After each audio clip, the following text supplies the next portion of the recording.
Welcome back, स्वागत है आपका एक और नई वीडियो में। हम आ चुके हैं द्वारका में।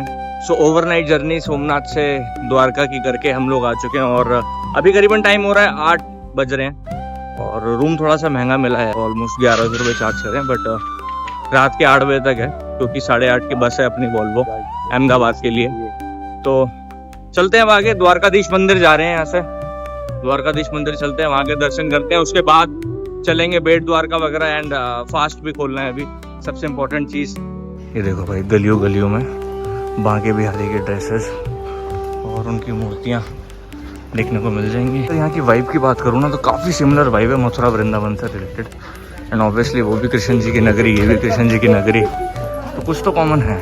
ये लो भाई, द्वारकाधीश मंदिर। जय श्री कृष्णा, जय श्री कृष्णा।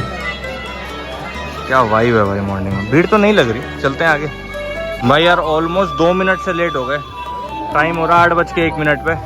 अब 1 घंटे के लिए मंदिर बंद रहेगा, 9 बजे खुलेगा सीधा। अब तक गोमती घाट घूम लेते हैं। एक ऑटो वाले का नंबर ले लिया है, उसने बोला मात्र 300 रुपये लेगा बेट द्वारका, रुक्मणी देवी टेम्पल और 1-2 जगह और बताई उसने वहीं पे घुमाने के लिए। तो आना जाना 300 रुपये में करा देगा। हमको शाम को 8 बजे तक वापसी आना है क्योंकि 8:30 बजे की वॉल्वो है अहमदाबाद के लिए। अभी भाई गोमती घाट देखो आप पीछे, ये देखो भाई, यहाँ छोटी छोटी मछलियाँ भी हैं। आप आओ, यहाँ दाना भी डाल सकते हो, गाय को चारा भी खिला सकते हो। बहुत ही पीसफुल वाइब है यार यहाँ की। कहते हैं ना जो घाटों की वाइब होती है, एक्चुअल वाइब घाटों की वो वाइब है यहाँ पे।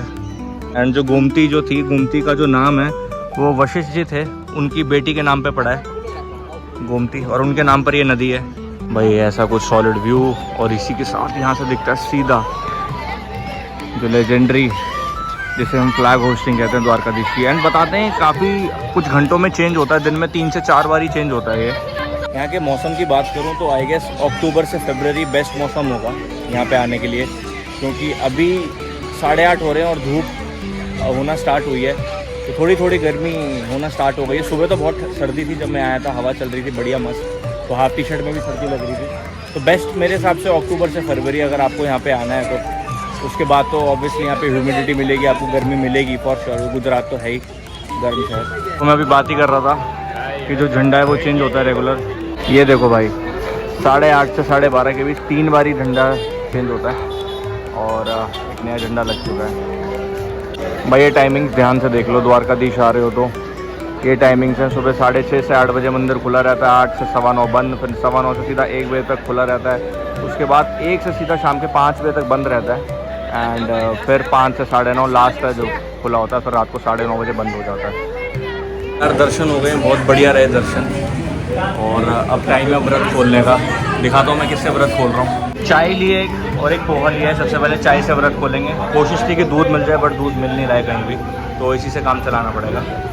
हर हर महादेव। सो जी टाइम हो रहा है करीबन 10:30 और मैंने ऑटो वाले को फ़ोन करा था, तो ऑटो वाले ने बोला कि उसे 15 मिनट लगेगा। यहाँ पे एक राबड़ी गेट करके जगह है, उसी के पास मेरा होटल है, तो उसने बोला भैया मेरे को वहीं मिलो। तो अब मैं जा रहा हूँ, मात्र 5 मिनट में वो ऑटो वाला आ जाएगा। तो 300 रुपये में बात हुई है उससे, जिसमें वो हमें 3-4 मंदिर घुमाएगा, बेट द्वारका लेके जाएगा, और उसको साफ बोल दिया कि भाई मेरी 8:30 की बस है, मुझे वापस आना है किसी भी हाल में। तो उसने जिम्मेदारी ली है। अब चलते हैं। ये अपना होटल आधुनिक है, सामने राबड़ी गेट है, राबड़ी गेट के एकदम पास में होटल आधुनिक, और उसी तरफ द्वारकाधीश मंदिर, वो झंडा आपको दिख रहा है द्वारकाधीश मंदिर का। तो चल पड़े हैं बेट द्वारका की तरफ, बेट द्वारका की तरफ जा रहे हैं ऑटो सवारी में, और हमारे साथ उनके भाई भी हैं बड़ोदरा से। हाय कर दो आप।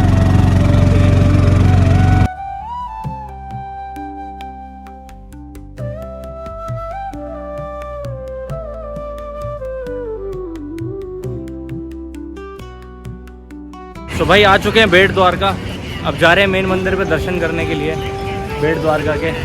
यहाँ पे भी फ़ोन और मोबाइल वगैरह अलाउड नहीं है, वॉलेट्स वगैरह लेके जाएंगे बस। बाकी अभी जमा कराते हैं और उसके बाद की चीज़ें आपको दिखाते हैं। आगे का एक्सपीरियंस बताऊँगा कैसा रहा यहाँ का।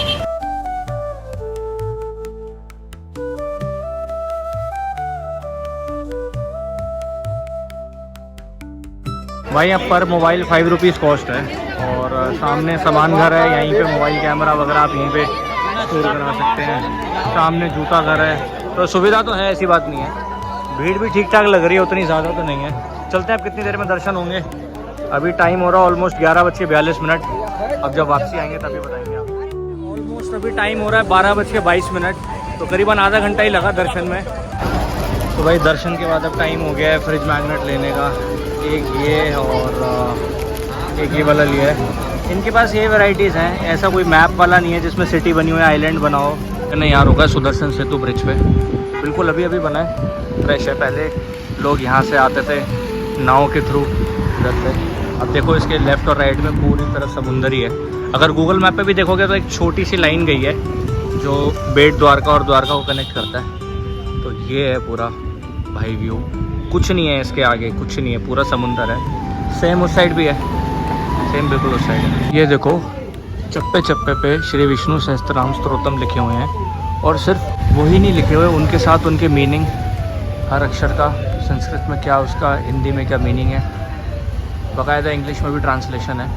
ये देखो ऐसी सेम में ब्रिज है पूरा, और चप्पे चप्पे पे इसके बारे में श्लोक लिखे हुए हैं श्री विष्णु सहस्त्रनाम स्तोत्रम से। ये देखो सारे कितने सारे श्लोक हैं। मैं पढ़ूंगा नहीं क्योंकि अगर मैं गलत पढ़ूंगा तो अच्छा नहीं रहता ऐसे। अब चलते चले जाओगे, हर 2 मीटर हर 3 मीटर पे आपको एक एक ऐसा दिख ही जाए। अभी आए हैं गोपी तालाब मंदिर, गोपी तालाब मंदिर बोलते हैं इसको। तो यहाँ बताते हैं जब रुक्मणी मैया और श्री कृष्ण भगवान को दुर्वासा मुनि से अलग अलग रहने का श्राप मिला था, तब उस श्राप से मुक्त होने के लिए माता रुक्मणी ने तपस्या की। तपस्या के बाद दुर्वासा ऋषि ने प्रसन्न होकर माता रुक्मणी को अखंड सौभाग्यवती का वरदान दिया। इसलिए रुक्मणी मैया के मंदिर में से कुमकुम और चूड़ी ले जाने का महत्व महिमा है। अगर आप आ रहे हैं तो आप ये ध्यान रखना। इधर सामने नटखट लड्डू गोपाल जी भी हैं। ये देखिए बहुत ही प्यारे गोपाल जी। हा ये रुक्मणी जी की प्रतिमा। ऐसे कुछ वाइब है भाई यहाँ पे। तो कोई अर्जुन कुंड है आगे की तरफ, ये रास्ता अर्जुन कुंड के लिए जाता है। काफी रूरल और रॉ वाइब है यार एकदम यहाँ पर। गोपी तालाब। वो जी फाइनली अपना 7वां ज्योतिर्लिंग नागेश्वर महाराज, नागेश्वर ज्योतिर्लिंग के एकदम सामने हैं अभी इस समय। 15 तारीख महाशिवरात्रि वाले दिन सोमनाथ महादेव, उसके अगले दिन सोमवार वाले दिन नागेश्वर ज्योतिर्लिंग। क्या बुलावा रहा है बाबा का, बहुत ही भाग्यशाली हूँ भाई। ये देखो फेमस प्रतिमा शिव जी की जो नागेश्वर ज्योतिर्लिंग में होती है। अक्सर आप देखोगे यहाँ लोग खड़े होते हैं और यहाँ से नीचे से बैठ के एंगल से फ़ोटो खिंचाते हैं और महादेव आते हैं पीछे से। भाई मेरा विचार है मैं तो ड्रोन उड़ाऊँगा, ड्रोन लेके आऊँ स्पेशली यहाँ के लिए। पीछे से उड़ाएंगे अगर यहाँ मंदिर में अलाउड नहीं है तो। और अब चलते हैं यार, यहाँ देखते हैं दर्शन का समय कितना लगेगा। अभी टाइम हो रहा है एग्जैक्ट 2:30। ज़्यादा भीड़ लग नहीं रही है, और क्योंकि आज सोमवार है, माइट भी वर्किंग डे है, एंड टाइम भी अब दोपहर का हो चुका है, तो लोग थोड़ा कम ही आते हैं क्योंकि धूप भी बहुत तेज़ है, गर्मी भी अब ज़्यादा होती है यहाँ पे इस समय, इस मौसम में। खुशखबरी की बात यह है कि ट्राइपॉड और फ़ोन अलाउड है भाई अंदर।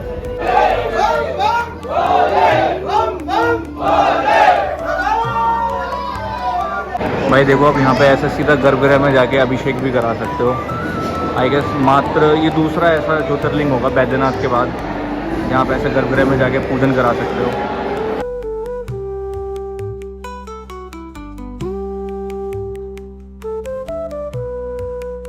इसी के साथ हमारी यात्रा अब पूरी संपूर्ण मानी जाएगी, क्योंकि मैं निकला था 2 ज्योतिर्लिंग करने के लिए गुजरात में, सोमनाथ महादेव और नागेश्वर महादेव।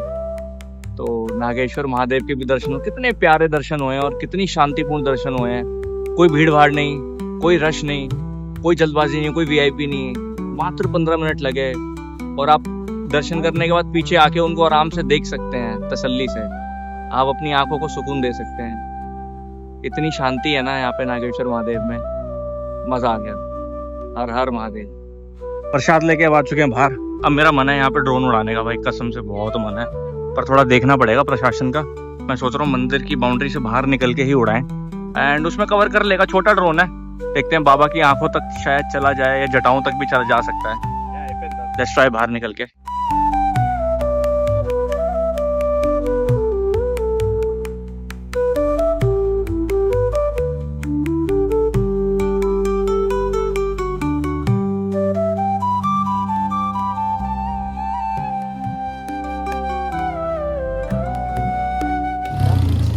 भाई नागेश्वर में ड्रोन उड़ाया, आपने शायद ड्रोन शॉट्स देख ही लिए होंगे। ये देखो भाई, यहाँ तो काफ़ी सही बना रखा है बच्चों के लिए यार, झूले वूले हैं बच्चों के लिए खेलने के लिए, ये भी चला सकते हो भाई।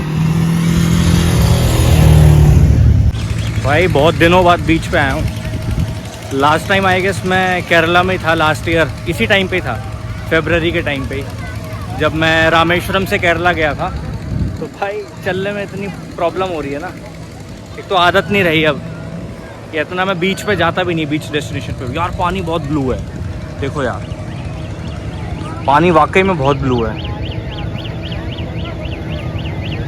आई डोंट नो, पता नहीं कैमरा जस्टिफाई कर रहा है कि नहीं कर रहा। एकदम लास्ट तक जाऊंगा, वहाँ पे कोई नहीं दिख रहा, वहीं शांति मिलेगी, वहीं तक ही जाऊंगा अब तो। अबे क्या बीमारी है ये, क्या है ये, क्या मज़ा मिलता है भाई, आई डोंट नो, पता नहीं क्या मज़ा मिलता है यार ये चला के। सो मैं खड़ा हूँ अभी इस समय शिवराजपुर बीच, ये मेरे सामने आप देख सकते हैं, या आप मेरे पीछे देख सकते हैं, ये है पूरा अरब सागर, इसका कोई अंत नहीं है, ये सीधा रास्ता जाता है ओमान के लिए। This is incredible Gujarat, welcome to Gujarat. Gujarat आके ऐसा लग रहा है मानो अपने घर आ गया हूँ, क्योंकि बार बार कोई ना कोई पुकार ही लेता है, क्योंकि जो मेरा नाम है प्रियांक, वो मोस्टली गुजरातियों में ज्यादा होता है लड़कों का। अभी भी इसी बीच पे कम से कम 3-4 लड़कों का नाम मैंने देख लिया कि उनके घर वालों ने उनको बुलाया प्रियांक, मैं 3-4 बार ही मुड़ गया, मैंने कहा मुझे कौन बुला रहा है। तो Gujarat is my second home guys, Gujarat is my second home. Time to say good bye to this beautiful beach, bye bye bye bye Shivrajpur beach. काफी अच्छी लोकेशन है यार, आप नागेश्वर द्वारका की साइड आ रहे हो तो शिवराजपुर बीच शाम के टाइम पे आप जरूर आ सकते हो, सनसेट पे तो और भी ब्यूटीफुल हो जाएगा, मैं गारंटी दे रहा हूँ बात की। बहुत सही था यार, ऑनेस्टली बहुत बढ़िया था। भाई अभी ले रहे दबेली, सही कहा भैया, दबेली? हाँ दाबेली, दाबेली, दाबेली शिवराजपुर गुजरात का फेमस डिश है यार, ये तो खाना पड़ेगा।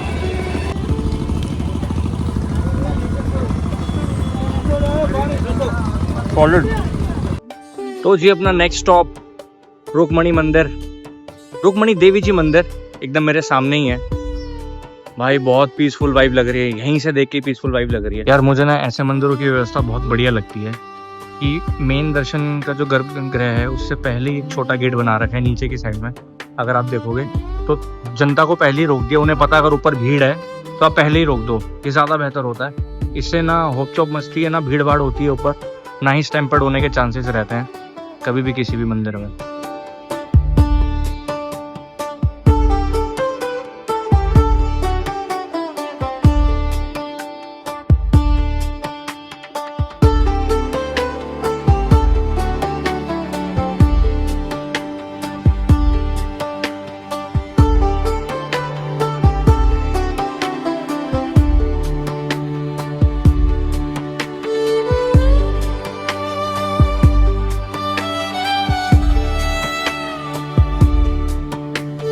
सो जी चेकआउट हो गया ऑलमोस्ट, बैग रखवा दिया मैंने नीचे रिसेप्शन पे। अब मैं सोच रहा हूँ कुछ खा के जाऊँ, क्योंकि लंबा सफ़र है रात का, करीबन ऑलमोस्ट 12 घंटे का ही मान लो आप सफ़र है। तो एक गाठियावाड़ी करके एक रेस्टोरेंट बताया, सोच रहा हूँ गुजराती ट्राई करूँ, तो चलते हैं वहाँ पे। अभी टाइम हुआ है 7:37, करीबन है 50 मिनट का टाइम है अपने पास, चलता हूँ यार। होटल वाले भैया ने, रिसेप्शन वाले जो थे, उन्होंने ये बताया था काठियावाड़ी रस्थान, तो मुझे पहले डाउट था, बट मैंने जब गूगल मैप पर रिव्यू देखे तो सही लगा। तो इनकी मैंने एक स्पेशल काठियावाड़ी रस्थाली मंगाई है, रस्थाल सॉरी, देखते हैं कैसी होगी, पहली बार ट्राई करेंगे। ये क्या भैया, बटर मिल्क, छाछ, हाँ हाँ हाँ, क्या बात है भाई। ये आ चुकी है अपनी स्पेशल काठियावाड़ी रस्थाल। खाते हुए व्लॉग मेरे से बहुत मुश्किल होता है, एक्चुअली मेरे से कंट्रोल नहीं हो पाता। मिलता हूँ आपसे बाद में, इसका बाद में रिव्यू दूंगा।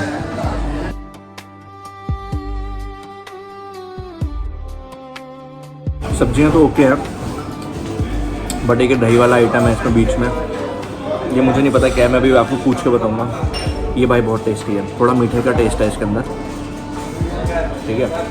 साथ में ये आम रस भी है। भाई ये रेस्टोरेंट का नाम था काठियावाड़ी रस्थाल। आ जाना, बढ़िया थाली थी, बढ़िया मज़ा आ गया भाई। ऐसी कोई वॉल्वो है अपनी एंड इसमें ये मिला था, शुक्र है एक प्लग भी मिला। बहुत एसी है, ठंड लगा दी भाई रात में। बस अब नारोड़ा बैठक बस स्टॉप आने वाला है, अगले 5 मिनट में वहीं उतरेंगे हम लोग। अहमदाबाद हम लोग पहुंच चुके हैं, एयरपोर्ट के पास है एकदम। तो भाई अभी ब्रेकफास्ट के लिए आइटम लेने आए हैं। अंकल क्या क्या पैक करा आपने? एक तो ढोकला पैक करा और पात्रा और ढोकला, खमन ढोकला पैक करा अंकल जी ने। उसके ऊपर डालने के लिए। अच्छा, सेब के साथ खाएं उसको ना। Good morning, welcome back from Ahmedabad. भाई बहुत ही बढ़िया मॉर्निंग रही, एकदम मस्त। सोया, मैं आराम से उठा, अभी भांजे के साथ आया हूँ कुछ नाश्ता लेने के लिए। अब चलते हैं वापसी, और जाएंगे थोड़ा बहुत घूमेंगे, अहमदाबाद एक्सप्लोर करेंगे। आज शाम को भी घूमेंगे, है कि नहीं? Okay. He is Manu from Ahmedabad. हाँ। इसका राज चलता है अहमदाबाद में। खौफ है हमारा, खौफ। भाई नहा धो के फ्रेश होके नाश्ता करके अब जा रहे हैं ऐसी जगह पे जो माइट भी अभी तक किसी ने कवर ना करी हो पूरे यूट्यूब के समाज में। अहमदाबाद में तो दुखद हादसा हुआ था लास्ट ईयर जून जुलाई में, जहाँ प्लेन क्रैश हुआ था। उसी जगह पे जा रहे हैं, आपको वही दिखाएंगे। अभी मैं आ चुका हूँ अहमदाबाद, जहाँ प्लेन क्रैश हुआ था। एग्जैक्ट मेरे सामने वही बिल्डिंग है, सारे पेड़ और बिल्डिंग चली हुई है। आप ये देखो, ये वही स्पॉट है जहाँ पे एयर इंडिया का प्लेन क्रैश हुआ था अहमदाबाद में। ये एग्जैक्ट वही जगह है। देखो अभी भी यहाँ पे वार्निंग और सिग्नल यहाँ पे काम चल रहा है, और आप देख सकते हो यहाँ पे पेड़ अभी भी जले हुए हैं, ये हटे नहीं है। यही सेम बिल्डिंग्स है। आई डोंट नो ये भी दोबारा रिकंस्ट्रक्ट हुई है कि नहीं हुई है। मैं ट्राई करता हूँ थोड़ा और इससे क्लोज जाने के लिए। आप देख सकते हैं ये जो एरिया है, यहाँ पे राइट विंग टकराया था, और इस दीवार के पीछे ही एयर इंडिया का जो प्लेन था उसका लेफ्ट विंग वहाँ पर गिर गया था। और यही वो कैंटीन है जहाँ पे बच्चे बेचारे खाना खा रहे थे, और यहाँ लेफ्ट विंग गिरा। इसके बाद प्लेन सीधा आता है, और ये जो सामने वाली आप बिल्डिंग देख रहे हो, यही वो एग्जैक्ट बिल्डिंग है जहाँ पे प्लेन आके क्रैश हुआ था। और एक यहाँ पे ब्लास्ट हुआ था, और एक ब्लास्ट आगे की तरफ हुआ था। तो ये जितनी भी 3 बिल्डिंग है, 3 क्वार्टर आप देख रहे हो, इसी में आग लगी थी। एंड ये पूरा इसीलिए एकदम खंडर हो गए, पूरा सत्यानाश हो गया बिल्डिंग का। आप एकदम काला काला देख सकते हो, आपको पता लग सकता है किस हिसाब से आग लगी थी, किस हिसाब से वो धमाका था। पूरी यहाँ पे आग चारों ओर फैली थी, और बहुत ही दुखद हादसा था वो, बहुत ही दुखद हादसा। यार ये तो बहुत ही भयानक हादसा है, एकदम देख के ही पता चल रहा है। बिल्कुल ज़मीन खंडर, बिल्कुल सब कुछ ऐसा लग रहा है तहस नहस हो गया यार। आप ये देखो कितना काला है सब कुछ, पेड़ काले, बिल्डिंग एकदम खत्म। यार कितना भयंकर हादसा रहा होगा भाई। वो बेचारे बच्चे जो थे वो उस सामने, वो कैंटीन है, आप देख सकते हो, वो कैंटीन है जहाँ पे बच्चे खाना खा रहे थे। इमेजिन, क्या वो सोच रहे होंगे कि ये चीज़ उनके सामने होने वाली है, उनके साथ होने वाली है? कांट इमेजिन यार। बहुत ही देख के ही पता चल रहा है किस लेवल का हादसा था ये। इमेजिन यहीं इसी जगह पे, ये मेरे सामने पहला ब्लास्ट यहीं हुआ, दूसरा ब्लास्ट उस तरफ हुआ, और लोग बता रहे हैं कि हाथ गिर के आए हैं, ऊपर से सर गिर के जा रहा है लोगों का यहाँ पे रोडों पे। टैक्सी वालों ने मुझे बताया था जब मैं लास्ट टाइम विजिट करके गया था।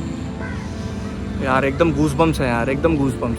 बिल्कुल देखने में डर लग रहा है, जिस भयानक जो अभी इस टाइम पे कंडीशन है ना बिल्डिंग्स की। मतलब सोचो 3 बिल्डिंग्स में कंटिन्यूसली आग लगी होगी। इस वो थी बिल्डिंग की एकदम फ्रंट साइड। ये आपको दिखा रहा हूँ बैक साइड। गाड़ियों की क्या कंडीशन हुई थी, ये गाड़ियाँ बाइक एज इट इज़ पड़ी हैं। ऐसा लग रहा है जैसे कोई इंसान मर जाता, उसकी स्कल बॉडी नहीं होती, बिल्कुल जैसे स्कल होता है, ये एकदम स्कल है बाइक और गाड़ियों का। सामने मलबा अभी भी रखा हुआ है उस समय का। बहुत ही दर्दनाक हादसा, बहुत ही दर्दनाक हादसा। ये भाई जो है एकदम बिल्डिंग के बैक साइड में ही रहते हैं। और कितने सालों से रह रहे हो भाई आप? बचपन निकल गया, बता रहे हैं बचपन निकल गया। क्या क्या नुकसान हुआ था आपका? वासन पोदरा બધું ખટલા બટલા બધું તૂટ ગયા, લઈ ગયા। ये हरगिला ने इसको ना हमें बोरा लिया, आलिया लाश ले गए दवाखाना पे। तो सरकार ने आपको कुछ मुआवजा या कोई मदद नहीं करी है आपकी? कुछ मदद नहीं करी है आंटी जी? वो छोकरे का सगाई करने का पैसा था ना, ये ले गए। वो भी चला गया? हाँ, बड़ा वाला बेटा है आपका? हाँ। नहीं, मैं देख पा रहा हूँ आंटी जी, जिस हिसाब से कंडीशन हुई है, जो हालत हुई है, आपके ऊपर क्या गुजरी होगी, क्योंकि आप एकदम पीछे की तरफ ही रह रहे हो और आप बहुत सालों से रह रहे हो। हाँ, वो बालू पड़ा नहीं ना, हम देखा। आपने तो देखा होगा सामने कैसे हुआ होगा, जो भयानक हादसा, जो दर्दनाक रहा होगा। यहाँ तो धुआं धुआं रहा होगा भैया पूरा। पहला धुआं धुआं के पसी आग करती फिर आप लोग किस तरफ भागे थे यहाँ से? रोड पर वो आप रोड की तरफ निकले थे? अरे सारा कुछ ठीक है, सारा कुछ मैंने कवर करा, पर इस परिवार की एक कहानी सुन के मुझे बहुत ही दुखद लगा कि सरकार ने बिल्कुल भी सहायता नहीं करी। इन अंकल जी के यहाँ पे हल्का सा जलने का निशान था, इनको आर्मी हॉस्पिटल में भर्ती भी नहीं करा। ये क्या आंटी जी? वो खटले टूट गए थे। ये खाट भी टूट गया आपका? चल गए। किसी ने खाट भी नहीं लाके दिया आपको? कुछ नहीं दिया, इस शादी टूट गई। शादी टूट गई? हाँ, पैसा नहीं है, इसको भरने का बात नहीं है, तो शादी वाला क्या बोलते हैं इसकी मम्मी छोकरी को, तो हमें का छोकरी को नहीं आने का। नहीं, मैं समझ पा रहा हूँ आंटी जी, समझ पा रहा हूँ, बिल्कुल समझ पा रहा हूँ। सरकार से कोई भी व्यक्ति वीडियो देख रहा है जो यहाँ का लोकल है, अहमदाबाद का, अगर आप किसी तरीके से भी मदद कर सकते हैं, इनकी बेटे की शादी टूटी, 25 से 30 हजार रुपए पैसा था, वो सब जल के राख हो गया इस आग में। किसी भी तरीके से अगर आप मदद कर सकते हैं तो बहुत बड़ी मेहरबानी होगी आपकी, मेरे ऊपर नहीं बल्कि इनके ऊपर। प्लीज आपसे रिक्वेस्ट है, किसी भी तरीके से आए, किसी भी तरीके से मदद करें। मैं एक मामूली इंसान हूँ, बस यहाँ कवर करने आया था, पर मुझे ये नहीं पता था कि यहाँ पे ये हादसा भी हुआ है। एक परिवार भी है इस कहानी के पीछे, जिसने ये सारा सफर करा है अहमदाबाद प्लेन क्रैश का। सुनने में आ रहा है यहाँ पे भूतिया हरकतें हो रही हैं। कुछ नहीं है, कुछ नहीं है। अफवाह है ये भाई। देखो ये लोकल ही है, परिवार है, यहीं रहते हैं जहाँ एयरप्लेन क्रैश हुआ था अहमदाबाद का, उसी के पीछे। ये बता रहे हैं कि यहाँ कोई भूतिया हरकत नहीं है, कोई यहाँ आत्माओं का प्रेत नहीं है, सारी बातें अफवाहें हैं। वीडियो बनाता ये बस वीडियो बनाने के लिए और चलाने के लिए काम है। लाइक लेना है, बस लाइक लेने के लिए, फॉलो लेने के लिए हरकतें हैं भाई। ये देखो, ये प्लेन निकल रहा है, देख रहे हो आप? सेम यही पाथ है, सेम यही पाथ है जहाँ से प्लेन आता है, और इसी में यहाँ से प्लेन सीधे की तरफ आया था। प्लेन क्रैश साइट कवर करने के बाद थोड़ी सी लगी है भूख। हम आए महालक्ष्मी स्वीट्स में, तो अभी ले रहे हैं बासुंदी ट्राई करेंगे मन्नू सेठ के साथ। मीठे का आइटम बहुत है, रसमलाई वगैरह भी है, बट वो सब नहीं, बासुंदी ट्राई करनी है भाई। ये मैंने राजस्थान में खाई थी, जोधपुर में, मेरी फेवरेट हो गई थी सबसे। कैसी लगी? बढ़िया बढ़िया है ना?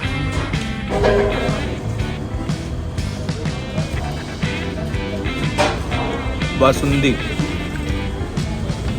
ओ भाई, अब नींद आ रही है पीने के बाद।